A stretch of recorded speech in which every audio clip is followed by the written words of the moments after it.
Video 5 on Law and Order is going to look at the Johnson County War of 1892, which is a classic example of the way in which the tensions between the ranchers and the homesteaders could boil over. The Johnson County War was an example of a series of conflicts that took place in the West, known as the Range Wars.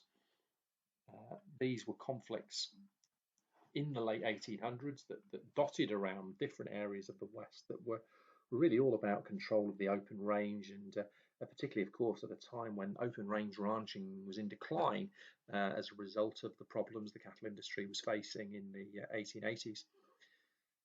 These could be disputes over water rights or grazing rights and cattle ownership. There's a series of examples of range war conflicts there. So, for example, you've got the San Elizario Salt War of 1877 in West Texas, a conflict over control over the salt lakes in the Guadalupe Mountains, with significant racial overtones between white Americans and Mexican Americans. And now, you don't need to know about those ones, but the one you do need to know about is the Johnson County War of 1892 in Wyoming. And this was between, on the one side, a group of people headed by wealthy ranchers who owned very large open range style ranches in Wyoming, and their opponents were a sort of collection of smaller ranchers as well as homesteaders. I've used this term before, but this is a classic example of what we might call a class war, with the rich and politically powerful large ranchers using their wealth, using violence, using their political connections to use whatever methods they can to destroy the economic threat posed to their interests by less well-off small ranchers and homesteaders. Now, Johnson County, as you can see, is located in the north of the state of Wyoming. Johnson County was a sort of hotbed of homesteaders and smaller ranchers. It was an area that was very prominent, sort of supporting that side of this conflict. But the state of Wyoming was basically dominated by the large cattle ranchers. They controlled the government. They had significant connections with the Republican presidents, a guy called Benjamin Harrison at this time, based in Washington, obviously.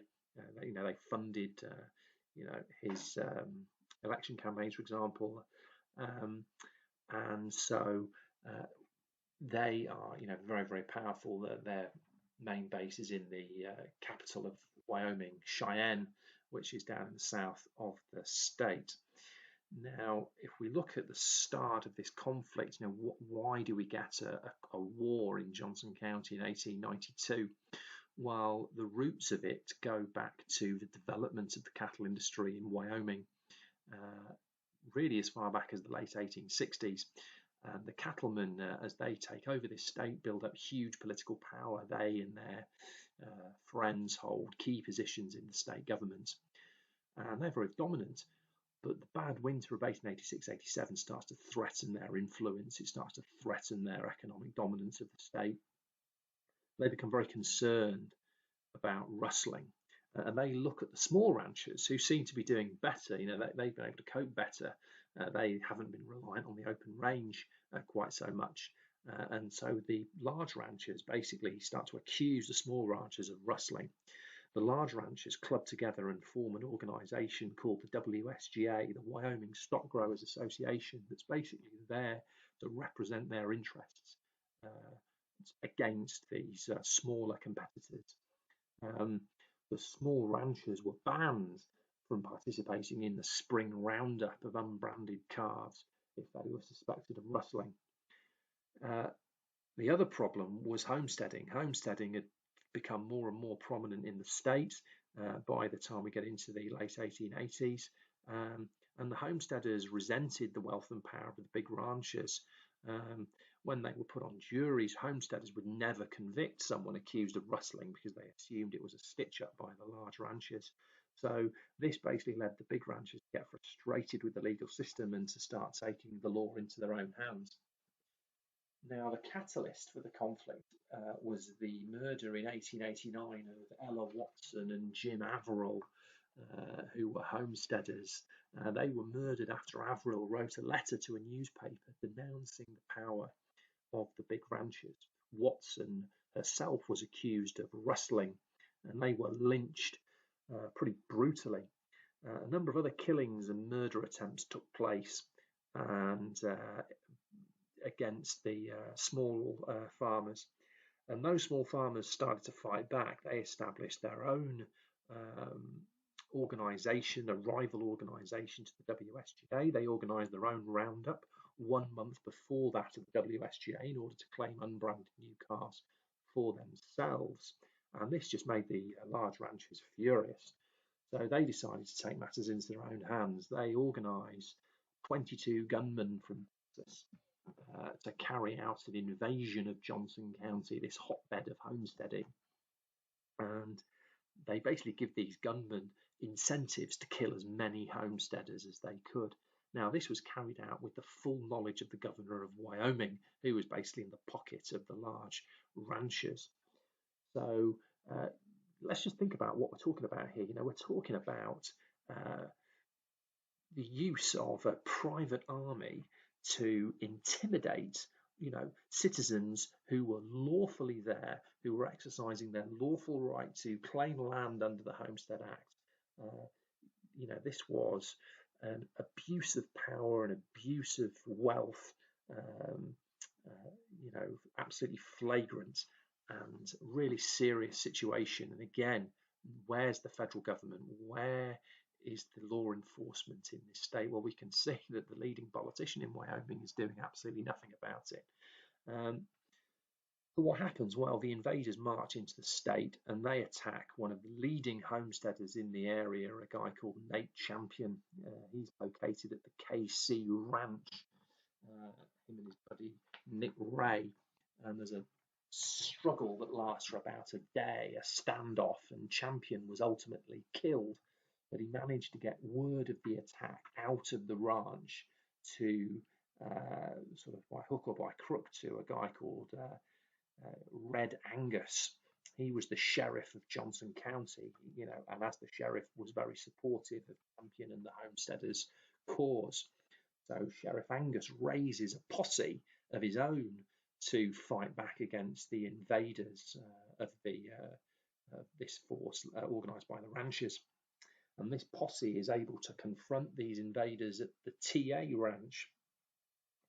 And it threatens to be a bloody, brutal standoff until the US 6th Cavalry arrives. And this again showed the power of the political connections of the ranchers. They were in the same political party as the US President Harrison. They were able to persuade the president to send troops to rescue the invaders. Again, the invaders who are essentially, a criminal gang going around murdering United States citizens, being bailed out by the army. Now, of course, it was important for the army to keep the peace, but just think, Nate Champion and Nick Ray didn't get the same benefits as the invaders did. So this was a pretty serious problem. So this ended the war, and a trial was organised of the invaders. But again, the WSGA were able to use their wealth and power to manipulate the situation to their own advantage.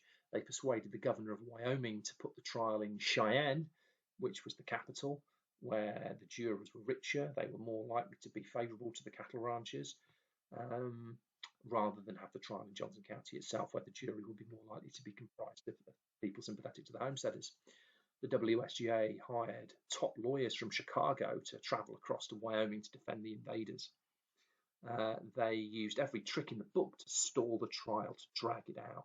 And basically, the officials in Johnson County run out of money, the prosecutors run out of money, and they have to drop the charges against the invaders, which showed again how the WSGA were able to use their power and wealth to avoid justice. But in the end,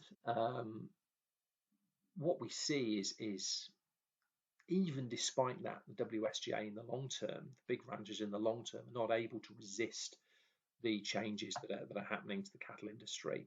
The rise of fencing and barbed wire, bringing about the end of the open range, really kind of helps to start to reduce tension.